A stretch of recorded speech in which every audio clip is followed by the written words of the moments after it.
waxaa maanta magaalada Jowhar lagu doortay gudoomiyaha rugta ganacsiga gobolka Shabeellaha Dhexe waxaana halkaa ka soo qayb galay labada gole ee dawlad goboleedka Hirshabeelle gudoomiye ku-xigeenka labaad ee baarlamaanka Hirshabeelle Marwa Canab Axmed Ciise ahna kusimaha madaxweynaha dawlad goboleedka Hirshabeelle sidoo kale waxaa halkaa ka soo qayb galay bulshada rayidka ku nool magaalada Jowhar ugu horeyn waxaa goobta ka hadlay wasiir ku-xigeenka wasaaradda ganacsiga dawlad goboleedka Hirshabeelle ahna mudane ka tirsan baarlamaanka Hirshabeelle Maxamed Yuusuf Calow hambalyo runtii waxaa lagu doortay xil aad u culus ka oo astaan u ah ganacsatada gobolka Shabeellaha Dhexe runtii ganacsigana waa halka kaliya ee bulshadu ay ka nooshahay waxaan runtii muhiim ah in aan kula dardaarmaynaa in ganacsatada dhammaan gobolka Shabeellaha Dhexe degmooyinkooda idil 8 degmo ee gobolka aad kulmiso oo aad la hadasho oo aad ka dhaadhiciso waxa uu yahay horta rugta ganacsiga waxaa macquul ah in aysan aqoon dadka qaarkiis rugta ganacsiga balse rugta ganacsiga waa matalaad gobolka Shabeellaha Dhexe maanta uu yeeshay si rasmi ah uu yeeshay iyadoo ay si rasmi ah u qoonsatay wasaaradda ganacsiga ee dawlad goboleedka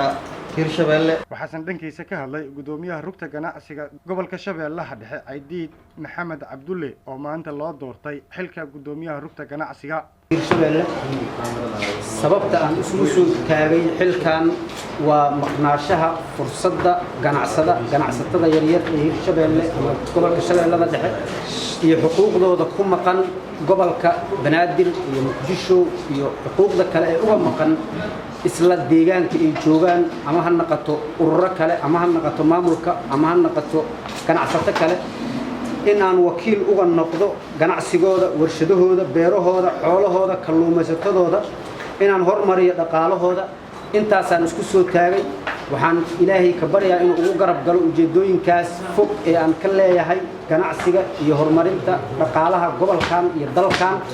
haddii alla idmane la'aantiin shaqa ma soconayso insha Allah ta'ala inaad garab istaagtaan aniguna aan intii karaamkayga si aan cabsi lahayn oo nafti hurnimo ah ugu shaqeeyaan diyaar u ah insha Allah ta'ala ugu dambeyn waxa ay dhankeeda ka hadashay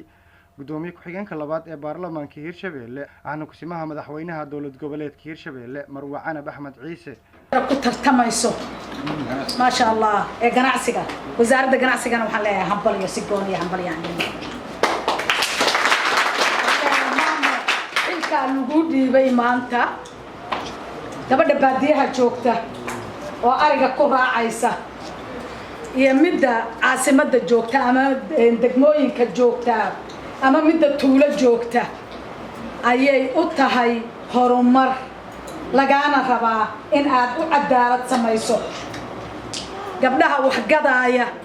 oo dukaamada yaryar ka leh oo tuulooyinka ku leh oo caasimadda ku leh oo haddii ilaahay ku samo ogol yahay kule degmooyinka in aad gaarsiiso ay cadaalad helaan laga rabaa waxaa laga rabaa ganacsatadii Shabeellaha Dhexe caasimadeeda Jowhar dawlad goboleedka Hirshabeelle caasimadiisu waa Jowhar waa caasimadii dawlad goboleedkeena caasimadda labaad ee Hirshabeelle ee gobolka Hiiraan ee Beledweyne iyo kuwa jooga halkaan inaad isku xirtaa laga rabaa inaad noqoto wiil dhalinyaro faraasha ah xilkaad qaadayna Allah kula qaado annaguna maamo laga bilaabo maanta gudoomiyaha rugta ganacsiga gobolka Shabeellaha Dhexe adan ku aqoonsanayna hadii ilaahay Maxamed Soomaali Cable TV Jowhar